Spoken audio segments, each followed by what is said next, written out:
हमारे शरीर के अंदर ना एक ऐसी शानदार फैक्ट्री है जो 24 घंटे काम करती है, बिना रुके बिना थके। इसका काम है शरीर को अंदर से साफ रखना। हम इसे उत्सर्जन तंत्र या एक्सक्रीटरी सिस्टम कहते हैं।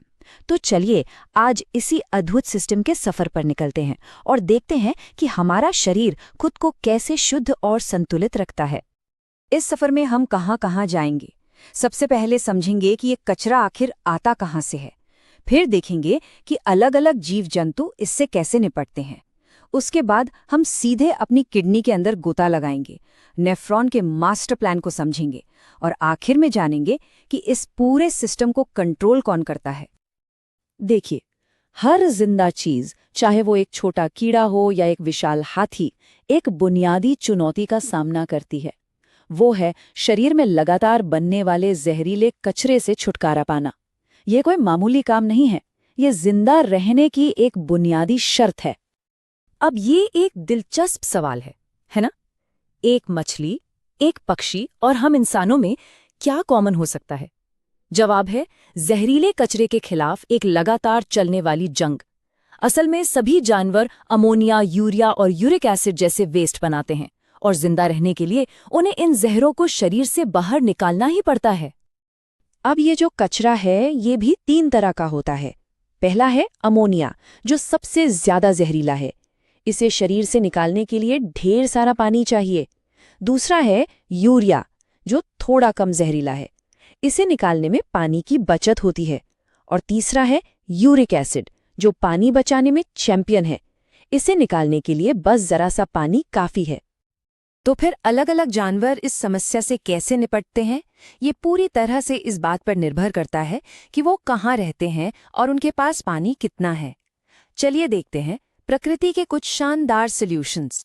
देखिए, ये कितना सीधा सा हिसाब है। जो जीव पानी में रहते हैं, जैसे मछलियाँ, वो आसानी से अमोनिया छोड़ देते हैं। पानी की कोई कमी ही नहीं है। हम स्तनधारी जो जमीन पर रहते हैं, हम पानी बचाने के लिए अमोनिया को यूरिया में बदल देते हैं।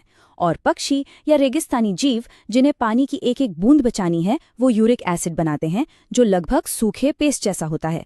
प्रकृति का डिजाइन कितना कमाल का है। चलिए अब अपना ध्यान पूरी तरह से मानव शरीर पर लाते हैं और यहाँ हमारे उत्सर्जन तंत्र का हीरो है किडनी। ये सिर्फ एक अंग नहीं, बल्कि एक फिल्ट्रेशन का पावर हाउस है। तो ये है हमारी किडनी, देखने में बिल्कुल एक राजमा के दाने जैसी, लेकिन इसके अंदर एक पूरी दुनिया बसी है। बाहर का हिस्सा कॉर्टेक्स और अंदर का मेड्यूला कहलाता है और यहीं पर सारा काम होता है। और इस किडनी की असली ताकत क्या है? वो है ये नंबर, लगभग 10 लाख। जी हाँ, हर एक किडनी के अंदर करीब 10 लाख छोटी छोटी फिल्टर यूनिट्स होती हैं।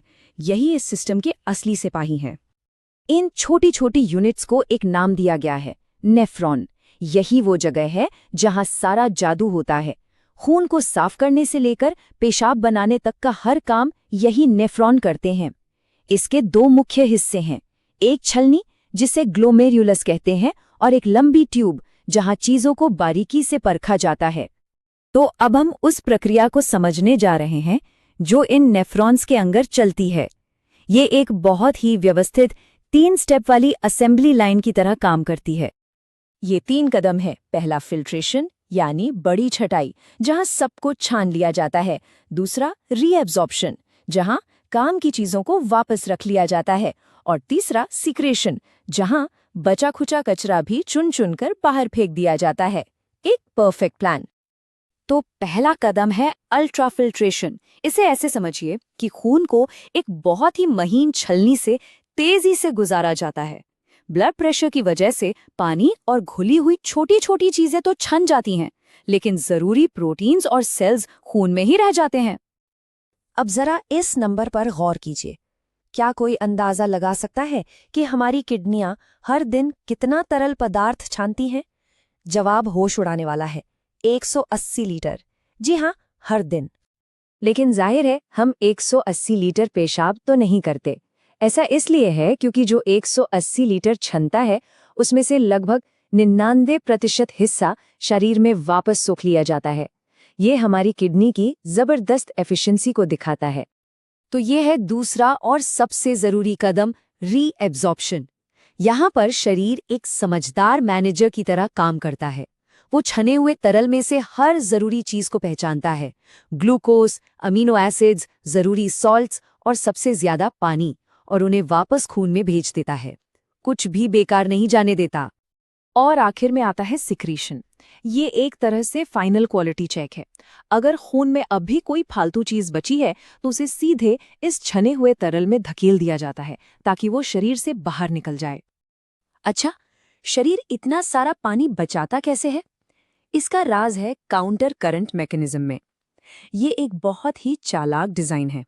सोचिए, दो पाइप एक दूसरे के बगल में हैं और उनमें तरल पदार्थ उल्टी दिशा में बह रहा है।